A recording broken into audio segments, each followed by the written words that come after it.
Hello guys, welcome to my mini blog.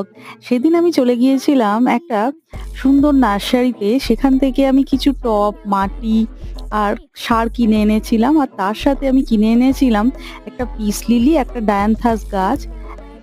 এখন এখানে চলছে মাটি প্রস্তুত করা। ওই গাছগুলো পুঁতবো বলে মাটি নিয়েছি, তাতে একটু জৈব সার মিশিয়ে নিচ্ছি আর একটু বালি মিশিয়েছিলাম।